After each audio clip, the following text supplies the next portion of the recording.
Located here on this top portion is the driver's side brackets.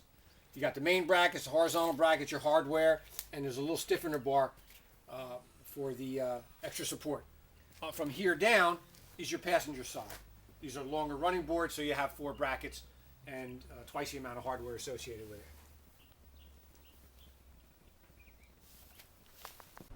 All the brackets are laid out for the passenger side here right now.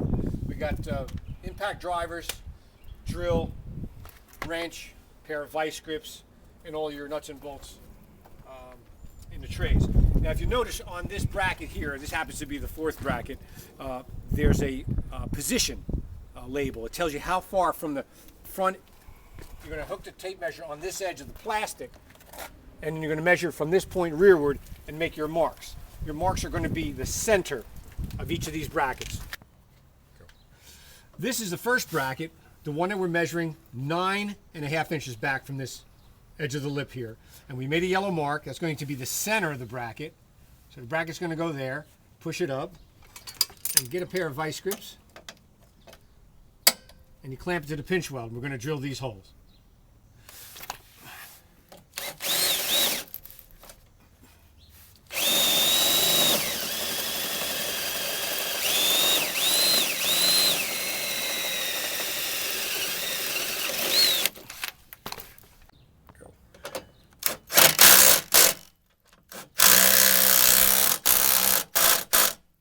Nice and tight.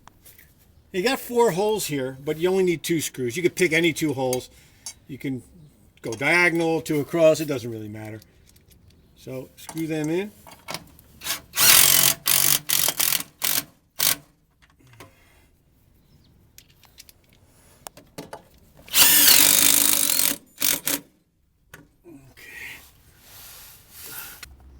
Okay, so we got the main bracket mounted. We put our back screws in, and now we're going to mount the stiffener bar. So I loosely pre-assembled it by hand, so this will still move.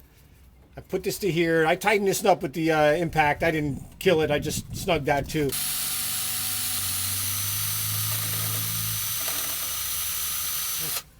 Okay, so I pre-drilled this heavy metal frame spar, and I'm going to put a self-tapping screw in. But I pre-drilled it with a 3/16 inch drill bit, because that's pretty heavy metal.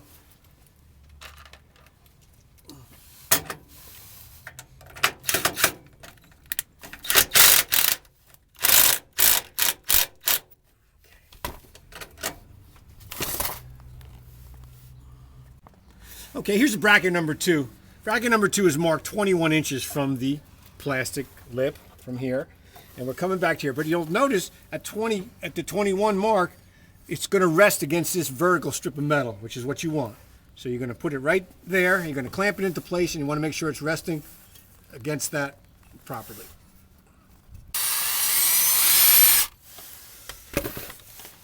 Bracket number 2, this metal that we're drilling into is pretty darn thick. So what we did, we drilled all 4 of these out with a 3/16 drill bit, and then we're going to put a self-tapping screw in each one of these 4 holes. So I just drilled the last one out.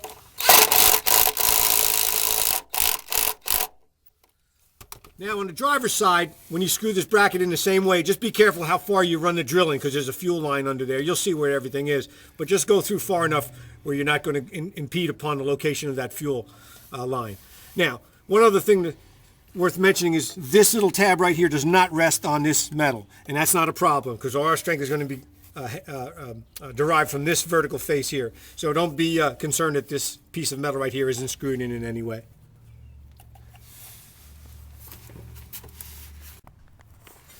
Bracket number 3, 51 inches, again from the plastic lip up front.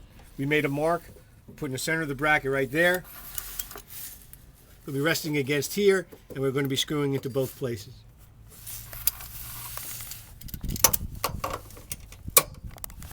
Alright, so we put these 2 bolts into the pinch weld, of course, and then I put 1 screw into the rocker panel from behind, and I'm going to put one in this surface here. I put a washer on the self-tapping screw.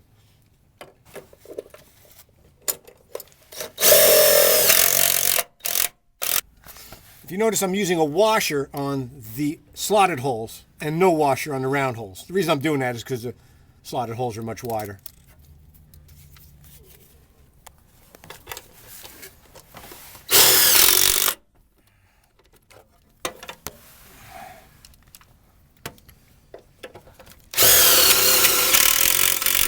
Okay, yeah.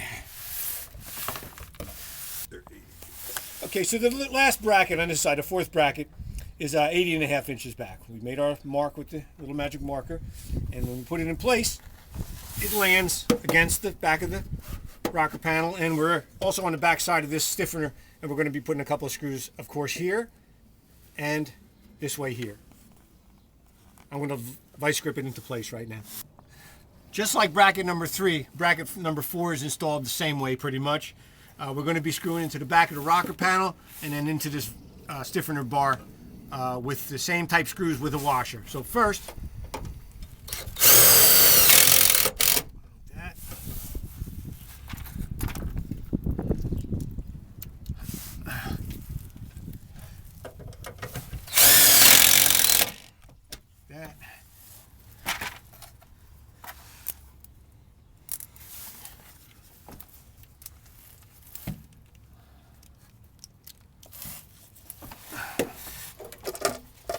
I like to go up to the top of the slot.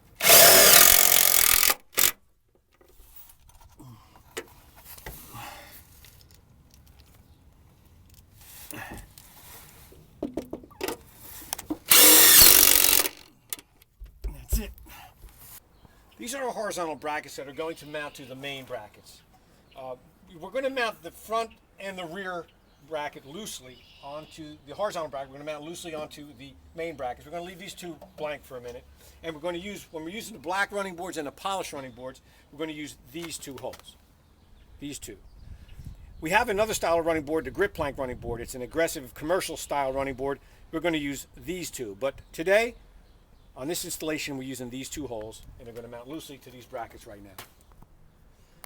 In the underside of this aluminum running board, we slid in 4 nuts in each one of these tracks. I'm sorry, 4 square-headed bolts in each one of these tracks. We said 2 bolts for each bracket, and we put a piece of tape on there temporarily so that when you tilt the running board, they don't come flying off. And then we're going to mount these bolts to the outer 2 holes on the bracket.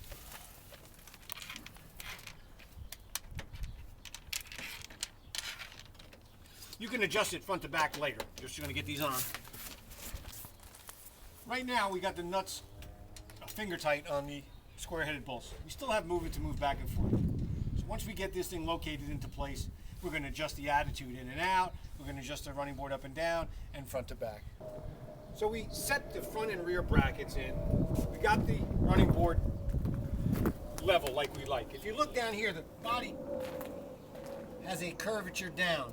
It's a styling exercise that the Ram van has. So it gets a little tight compared to the rest of the running board, but you should be even from about the sliding door area back. You should have the even amount. We're pretty satisfied with that.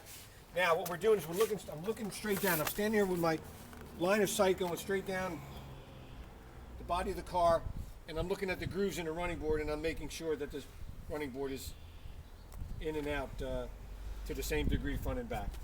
I moved it around a little bit before the camera was turned on, and I'm pretty satisfied with what we have. So I'm going to tighten it right there. Now, you're going to see that the front leading edge of the running board is 1.5 inches back from the edge of this plastic. So you got a little bit of a gap here. And you're going to do the same thing on the driver's side.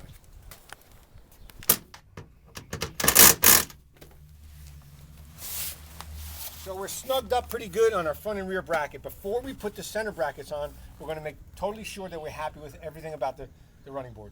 Its attitude up and down, the gap that we have underneath the body, and the in and out. We've done all that before. We're looking at it again for the last time. I'm happy with that. I'm happy with this. And I'm going to go around the back, and I'm going to make sure the running board is good this way too.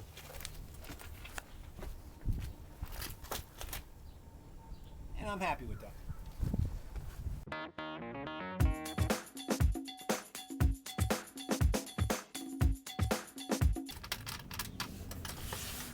All right, so the second and third bracket, we're going to put these up into place.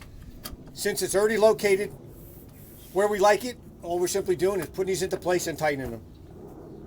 What did we end up with? Well, we got a measurement from the deck height here to the running board top of 9 inches. From the top of the running board to the ground, 12 and a half.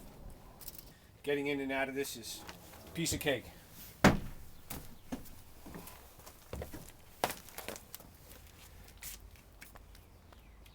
Okay, so right now we're hanging underneath the driver's side of the ProMaster van. Our running board brackets are in place. Just a quick recap of what we did is these are our main brackets. The measurements are right on the brackets, and their locations are measured from this point right here, this edge of this plastic. This one here is 9.5 inches back. This one's 21 inches back.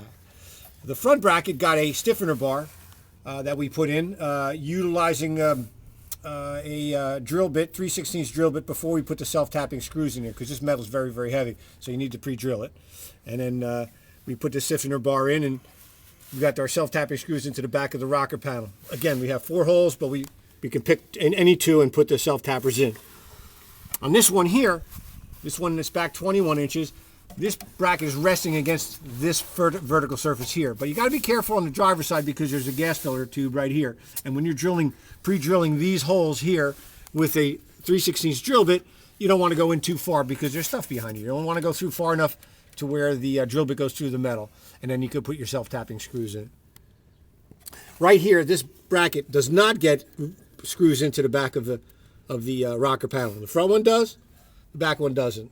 The second mount only to this vertical surface, and use all 4 holes here. Okay, we're ready to hang the running board itself onto the horizontal brackets that are loosely hanging from the main brackets. So again, we threaded in some screws finger tight. We're going to put the running board into these 2 holes here. We already have bolts where we need them.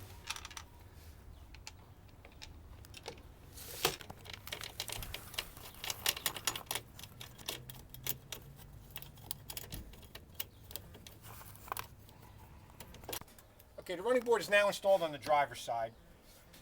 We, like the passenger side, the leading edge of the running board end cap is 1.5 inches back from this surface right here. The running board is situated level. The body has a slight downward angle to it, so there's a little bit of a disparity between the back and the front where it tapers down. Getting in and out, simple affair. Running board's right where you need it, and it gives you a approximately 9-inch differential between this plastic step well and the top surface of the running board.